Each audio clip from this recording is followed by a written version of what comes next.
So our next topic is algebraic expressions and basic rules of algebra. We have our we will discuss here algebraic expressions whose coefficients come from the set of real numbers, meaning just the set of real numbers, the ordinary, as we know, the real number field. So since basically we can have our setting in other fields. So in this one, we will just have our review. The expression here, 12x cubed, here is a term, 12 is the numerical coefficient. This is what I'm saying, that 12 is a real number. And x is the variable, and the degree is 3. Basically, the degree is just the exponent of our variable. So ito yung mga like terms and unlike terms. So for like terms, both literal coefficients and exponents on each term are the same. And unlike terms having literal, I mean here the literal meaning the variable. For example, here we try to simplify this one since 8x to the 6 and 5y to the 6 are unlike terms. Since different ang ito, x and y, they're different. So the simplification will be just the same. You cannot simplify this one. And however, in this second example, we have negative 25. The variable part is x cubed x squared y cubed, and the other 12 of the same x squared y cubed. So we can do the operation under coefficients, namely negative 25 and 12. So we just do the operation. So negative 13 x squared y cubed. Okay? Rizal, nahuhuli yata yung slides mo ulit. Sorry. Okay, ano ba? Yung nasa terms are like... Ano, na-stuck up ba doon? Yeah, sa akin. Terms are like... Sir, unlike terms. po. Oh, really? So, dito na lang. Okay ba? Okay lang dito? Nakikita ba? Ulit. Kita ko in the expression 12x cubed. So here we have, makikita nyo bang simplify, something like ganun. Yeah, simplify yung nakikita ko. Simplify. So this is what I'm talking about. I will not use the full screen na lang since medyo ganun. Okay. Here we can do the simplification because they are of the same variables, xy and xy, x squared y cubed. So we can simplify negative 25 plus 12. We can do the operation in their coefficients. In this example, the same operation that we will do, we just combine the like terms and then do the operation in each like term. For example, in 10x squared and 9x squared are both like terms, meaning you have the same variable and coefficient. So we can do operation 10 plus 9 equals 19x squared, and we do the same for the rest of the terms. For example, 5x and 8x, they are the same coefficient and variable. Okay, a polynomial is a term. A polynomial is a term of finite sum of terms in which all variables have whole number exponents.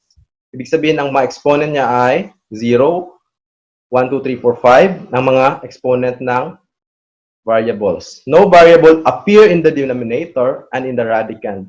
For example, in this case, x squared is a polynomial, and the same with m squared minus 6m plus 9. However, in this term, y raised to negative raised to 1/3, the coefficient is not a whole number.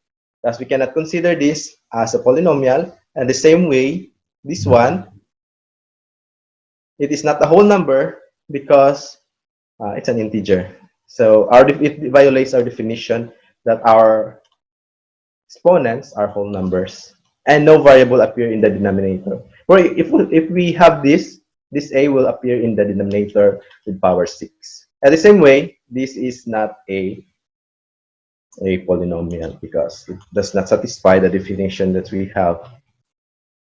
And other examples are this. This one are polynomials because these satisfy also. However, this can be simplified. Namely, this is 1/3 x minus 5/3. Yeah.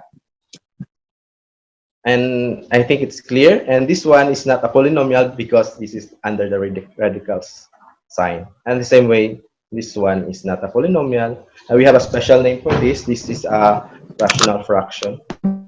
Both numerator and denominator. Yes.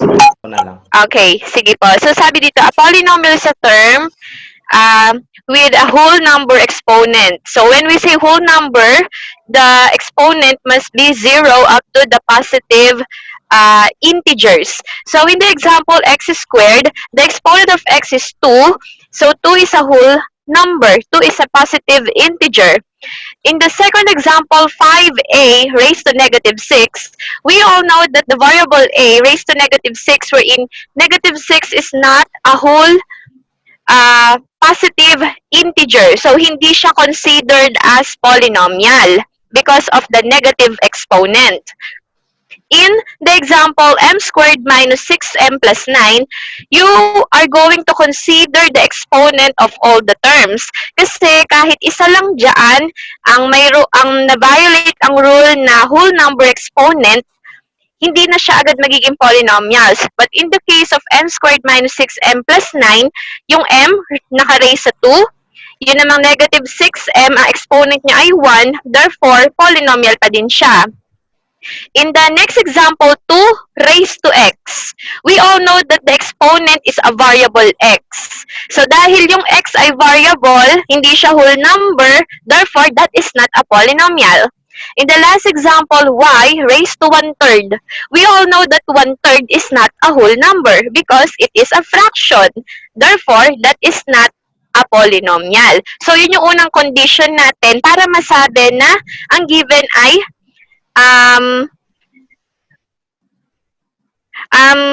yun nga, para masabi natin na polynomial, ang una nating i-check ay yung exponents ng lahat ng terms. So, in the second slide, kanina, di ba, nabanggit din doon, sabi daw, pag sinabing polynomial, it has no variable appear in the denominator and no variable in the radicand.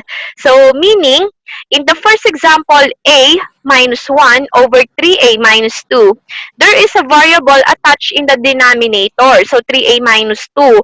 Therefore, that is not a polynomial. Kasi nagkaroon na tayo ng variable sa denominator. In the second example, x minus 5 over 3, in here, there is a variable in the numerator. So, kapag yung variable ay nasa numerator naman, okay lang. As long as yung exponent ng x ay whole number pa din. And then, the next one is square root of 5x. So, meaning to say, ang mayroon lang radical sign ay yung number 5. Hindi included si x. Kaya naman, ang exponent ni x ay whole number pa din, which is 1. So, considered polynomials pa din siya. But, in the fourth example is square root of x plus y. The term x plus y is inside the radical sign. Kaya, hindi siya considered as polynomial. So, kapag yung tatlong condition na yon ay na-meet, dun pa lang natin masasabi na yung given expression ay polynomials. So, next slide. So, minsan common questions natin, ano ba yung pinagkaiba ng polynomial sa monomial, binomial, and trinomial? From the word poly means many, di ba? Pero kung tutuusin, yung monomial, binomial, and trinomial are under polynomial. So, lahat yan ay uri ng polynomials. Kumbaga, kinategorize lang natin siya according to the number of terms. So, from the prefix mono means 1, bi, 2, then tri is 3. Pero lahat yan ay polynomials pa din. Okay, next. slide. So find the degree of the following. So when we say degree, it refers to the highest exponent sa terms. So, for example, negative 1.25x raised to 8. So, in here, the degree of the term is 8 kasi yun ang exponent ng variable x. On the second example, we have 3x squared y raised to 4. So, dito, dahil dalawa yung variable natin, we need to add the exponents of both variables para nun ay makuha natin yung degree. So, the degree is 6. Next example, 10x raised to 4 minus 7x cubed. Dito, dalawa na ang terms natin kasi they are separated by a subtraction as operation. So, dito, isa lang ang pipiliin natin na degree. Siyempre, yung highest degree natin of the variable x is 4. And in the last example, 2x cubed plus 5x squared y minus 7xy cubed plus y cubed plus 4y squared. So, we have here 5 terms. Again, dahil madami tayong terms na nandito, we are going to select yung term na 7xy cubed. So, we need to add the exponents of x and y. So, when we add 1 and 3, their degree will be 4. Okay, so I hope I made myself clear with regards to the degree of the polynomials. So next slide, please. So, some basic rules of algebra. So, alam ko naman na familiar na kayo sa commutative property, then associative property. Next, the distributive property of multiplication over addition. So, dalawa yung ginagawa natin pagka nagdi-distribute tayo, either left hand or the right hand. And we also have the identity property. Next, we also have the inverse property. So, napaka-importante ng mga property na yan kasi usually ginagamit natin yan kapag nagsisimplify tayo ng algebraic expressions. Okay, next. So, dito, kumbaga babalik. Okay, so pwede pong paka-explain yung inverse property. Sige, balik po tayo sa inverse property. So, sa inverse property, for any real number a, we are talking to the additive inverse. Its additive inverse is negative a. So, that is a plus its negative a is equal to 0. So, in reverse, negative a plus a is equal to 0. So, ibig sabihin, when we add two opposite numbers, the result is 0. So, if we are looking for the additive inverse of, let's say, positive 5. So, kung hahanapin natin yung additive inverse niya, the opposite number of positive 5 is negative 5. Kasi when we add the 2, the result is 0. So, dun naman sa multiplicative inverse, ang pinagbabasihan natin dito ay yung reciprocal ng number. So, let's say we have a number a multiplied to its reciprocal 1 over a, the result is 1. So, for a concrete example, if we have 5 at hahanapin natin ang multiplicative inverse niya, ibig sabihin, we need to find its reciprocal that will result to the product of 1. So, the reciprocal of 5 is 1 over 5. Okay, so next. Next slide. So, ito, madali na lang to. Okay, welcome po. So, madali na lang tong part na to kasi as long as marunong kayong mag-substitute ng mga values, hindi kayo mahihirapang mag-compute. So, ibig sabihin lang yan, titingnan natin yung values ni x. Lahat ng may x dyan, papalitan lang natin ng 1. Lahat naman ng values for y, lahat ng may variable y, papalitan natin ng negative 1. At lahat naman ng variables na z, papalitan ng negative 2. So, Sir Crizal, ano na nga yung sagot doon sa 2x minus y plus z? Yung finorward ko po na answer kanina.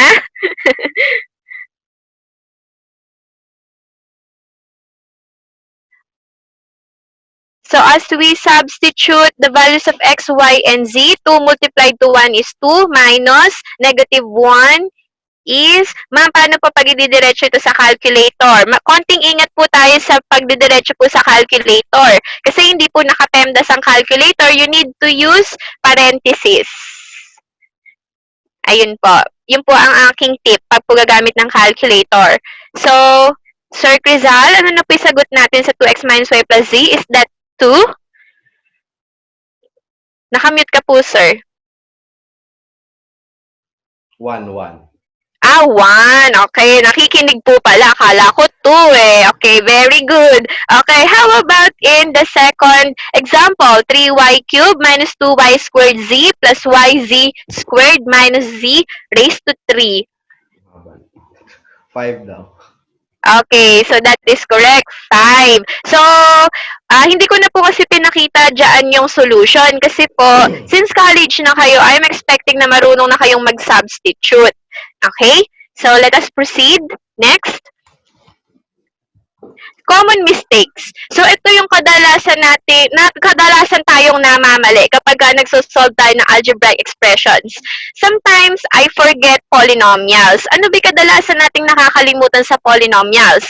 Yung pagkakaiba ng expression sa equation, sa inequality, at sa function. So, pag kasi sinabi natin expression, yun yung mga given lang natin kanina sa mga previous slides. Expression lang yon. Kapag ka naging equation, there is a presence of equal sign. Kapag ka naman inequality, there is a presence of inequality symbols. At kapag ka naman function, yun yung ipepresent ni Sir Rito after ko. So, may makikita kayong difference about it. Sometimes we forget how to add. Kasi, di ba, nakaka-confuse, no? Kapag may variable na, sometimes ang ginagawa natin, pati yung exponent ng variable, pinag-a-add natin, which is wrong. So, wrong tayo doon.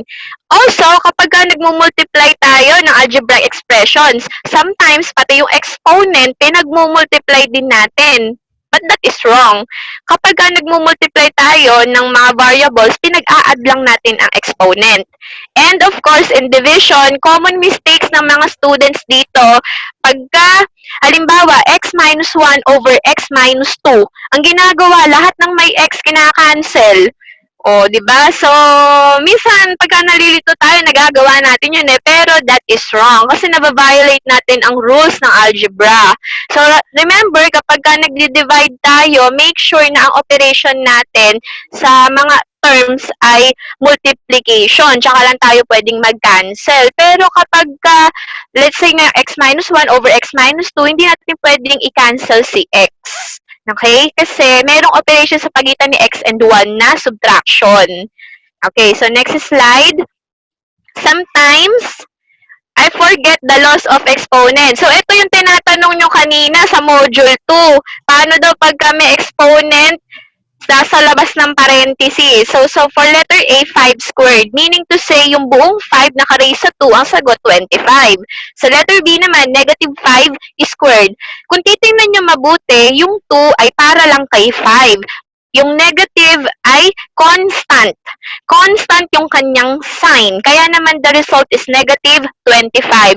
So if you have doubt with what I am saying, you may check your calculator. And makikita ninyo na ganun din yung magiging result. Kaya napaka-importante yung proper encoding ng mga numbers and symbols sa calculator.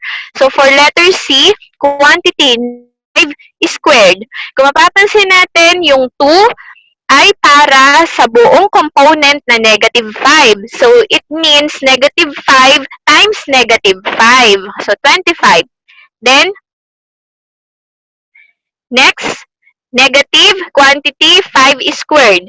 So, nasa labas ng parenthesis yung negative. Kaya naman, kailangan muna nating unahing isimplify yung 5 squared. So, that is 25. Since may negative sa labas, magiging negative 25. And then last. So sometimes I forget. Next slide po. The PEMDAS. So kanina naman nakita natin, 'di ba, medyo nagkakalituhan pa tayo. So sa numbers nga nalilito na tayo, what more kapag may variables pa. So, yun lang naman yung common na nagiging mistake natin pagka nagsisimplify tayo ng mga algebraic expressions. And that ends my presentation po.